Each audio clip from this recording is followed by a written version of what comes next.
Chapter 21. The Second Bulb. The night was a happy one, and the whole of the next day happier still. During the last few days the prison had been heavy, dark, and lowering, as it were, with all its weight on the unfortunate captive. Its walls were black, its air chilling, the iron bars seemed to exclude every ray of light.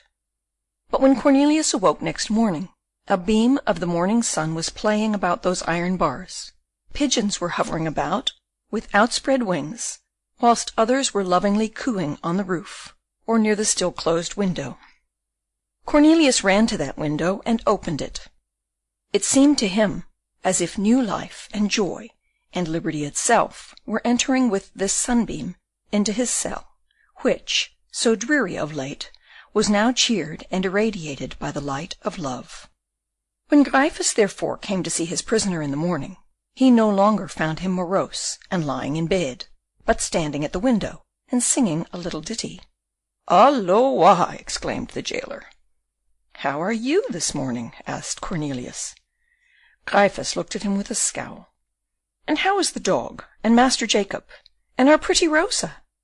Gryphus ground his teeth, saying, "Here is your breakfast."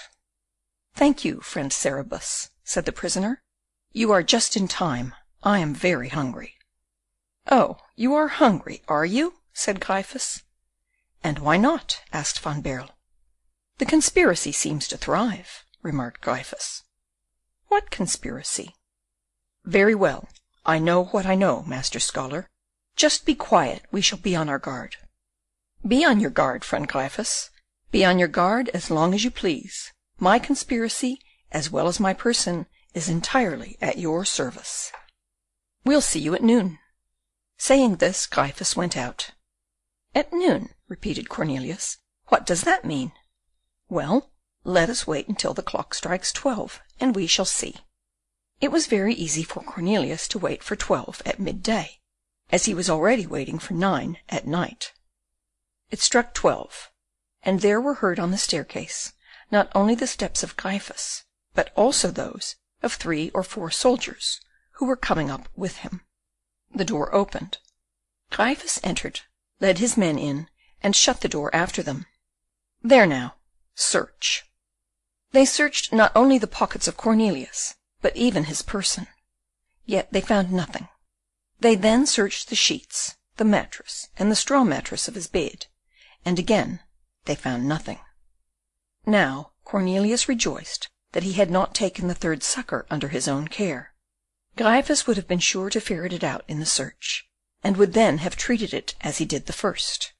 And certainly never did prisoner look with greater complacency at a search made in his cell than Cornelius. Gryphus retired with the pencil and the 2 or 3 leaves of white paper which Rosa had given to Van Baerle. This was the only trophy brought back from the expedition. At 6 Gryphus came back again, but alone.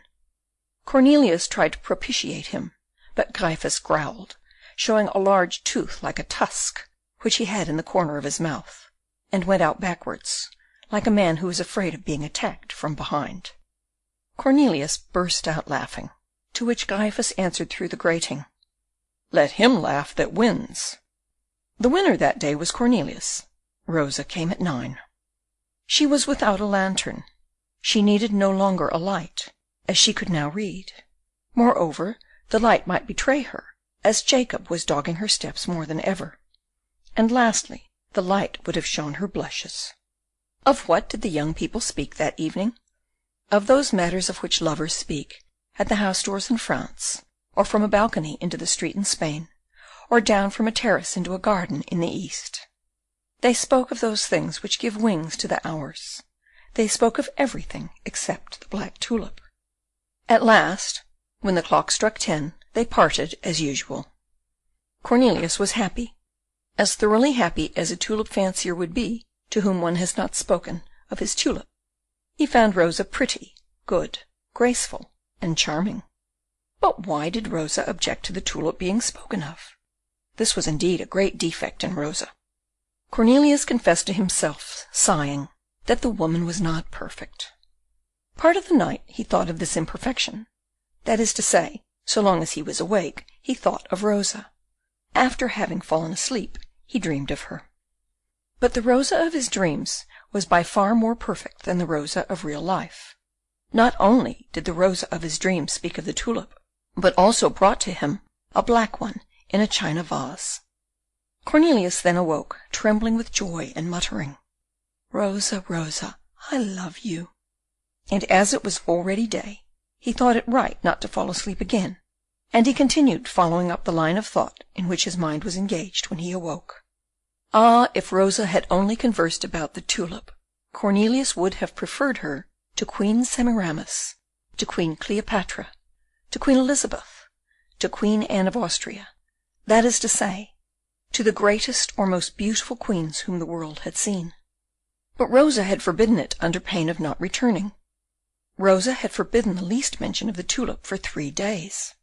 That meant 72 hours given to the lover, to be sure, but it was 72 hours stolen from the horticulturist. There was one consolation. Of the 72 hours during which Rosa would not allow the tulip to be mentioned, 36 had passed already, and the remaining 36 would pass quickly enough. 18 with waiting for the evening's interview, and 18 with rejoicing in its remembrance. Rosa came at the same hour, and Cornelius submitted most heroically to the pangs which the compulsory silence concerning the tulip gave him. His fair visitor, however, was well aware that, to command on the one point, people must yield on another. She therefore no longer drew back her hands from the grating, and even allowed Cornelius tenderly to kiss her beautiful golden tresses. Poor girl! She had no idea that these playful little lovers' tricks were much more dangerous than speaking of the tulip was. But she became aware of the fact as she returned with a beating heart, with glowing cheeks, dry lips, and moist eyes. And on the following evening, after the first exchange of salutations, she retired a step, looking at him with a glance, the expression of which would have rejoiced his heart could he have but seen it. "Well," she said, "she is up." "She is up? Who? What?" asked Cornelius, who did not venture on a belief that Rosa would, of her own accord, have abridged the term of his probation. "She? Well, my daughter, the tulip," said Rosa. "What?" cried Cornelius. "You give me permission, then?" "I do," said Rosa, with the tone of an affectionate mother who grants a pleasure to her child. "Ah, Rosa," said Cornelius, putting his lips to the grating with the hope of touching a cheek, a hand, a forehead, anything in short. He touched something much better, 2 warm and half-open lips. Rosa uttered a slight scream. Cornelius understood that he must make haste to continue the conversation. He guessed that this unexpected kiss had frightened Rosa. "Is it growing up straight?" "Straight as a rocket," said Rosa. "How high?" "At least 2 inches." "Oh, Rosa, take good care of it, and we shall soon see it grow quickly." "Can I take more care of it?" she said. "Indeed, I think of nothing else but the tulip." "Of nothing else, Rosa? Why, now I shall grow jealous in my turn." "Oh, you know that to think of the tulip is to think of you. I never lose sight of it. I see it from my bed. On awakening, it is the first object that meets my eyes, and on falling asleep the last on which they rest. During the day I sit and work by its side, for I have never left my chamber since I put it there." "You are right, Rosa, it is your dowry, you know." "Yes, and with it I may marry a young man of 26 or 28 years, whom I shall be in love with." "Don't talk in that way, you naughty girl." That evening Cornelius was one of the happiest of men. Rosa allowed him to press her hand in his, and to keep it as long as he would, besides which he might talk of his tulip as much as he liked. From that hour every day marked some progress in the growth of the tulip, and in the affection of the 2 young people. At one time it was that the leaves had expanded, and at another that the flower itself had formed. Great was the joy of Cornelius at this news, and his questions succeeded one another with a rapidity which gave proof of their importance. "Formed!" exclaimed Cornelius. "Is it really formed?" "It is," repeated Rosa. Cornelius trembled with joy so much that he was obliged to hold by the grating. "Good heavens!" he exclaimed. Then, turning again to Rosa, he continued his questions. "Is the oval regular? The cylinder full? And are the points very green?" "The oval is almost 1 inch long, and tapers like a needle. The cylinder swells at the sides, and the points are ready to open." 2 days after, Rosa announced that they were open. "Open, Rosa!" cried Cornelius. "Is the involucrum open? But then one may see and already distinguish—" Here the prisoner paused, anxiously taking breath. "Yes," answered Rosa, "one may already distinguish a thread of different colour, as thin as a hair." "And its colour?" asked Cornelius, trembling. "Oh," answered Rosa, "it is very dark." "Brown?" "Darker than that." "Darker, my good Rosa, darker? Thank you. Dark as—" "Dark as the ink with which I wrote to you." Cornelius uttered a cry of mad joy. Then suddenly stopping and clasping his hands, he said, "Oh, there is not an angel in heaven that may be compared to you, Rosa." "Indeed," said Rosa, smiling at his enthusiasm. "Rosa, you have worked with such ardour, you have done so much for me. Rosa, my tulip is about to flower, and it will flower black.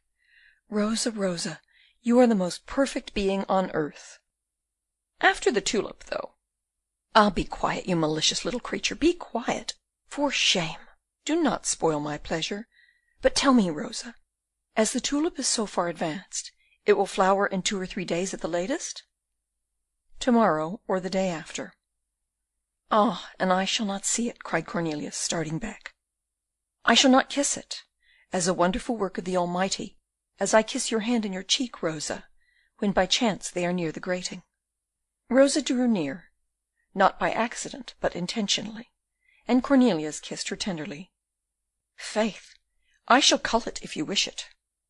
"Oh, no, no, Rosa, when it is open, place it carefully in the shade, and immediately send a message to Haarlem, to the president of the Horticultural Society, that the grand black tulip is in flower. I know well it is far to Haarlem, but with money you will find a messenger. Have you any money, Rosa?" Rosa smiled. "Oh, yes," she said. "Enough?" said Cornelius. "I have 300 guilders." "Oh, if you have 300 guilders, you must not send a messenger, Rosa, but you must go to Haarlem yourself." "But what in the meantime is to become of the flower?" "Oh, the flower, you must take it with you. You understand that you must not separate from it for an instant. But whilst I am not separating from it, I am separating from you, Mynheer Cornelius." "Ah, that's true, my sweet Rosa. My God, how wicked men are! What have I done to offend them? And why have they deprived me of my liberty? You are right, Rosa. I cannot live without you. Well, you will send some one to Haarlem. That's settled, really. The matter is wonderful enough for the president to put himself to some trouble. He will come himself to Loewestein to see the tulip." Then, suddenly checking himself, he said, with a faltering voice, "Rosa, Rosa, if after all it should not flower black, oh, surely, surely, you will know to-morrow or the day after.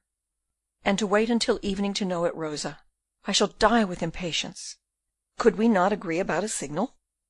"I shall do better than that." "What will you do?" "If it opens at night, I shall come and tell you myself. If it is day, I shall pass your door and slip you a note either under the door or through the grating, during the time between my father's first and second inspection." "Yes, Rosa, let it be so. One word of yours, announcing this news to me, will be a double happiness." "There, 10 o'clock strikes," said Rosa. "I must now leave you." "Yes, yes," said Cornelius. "Go, Rosa, go." Rosa withdrew, almost melancholy, for Cornelius had all but sent her away. It is true that he did so, in order that she might watch over his black tulip. Chapter 22.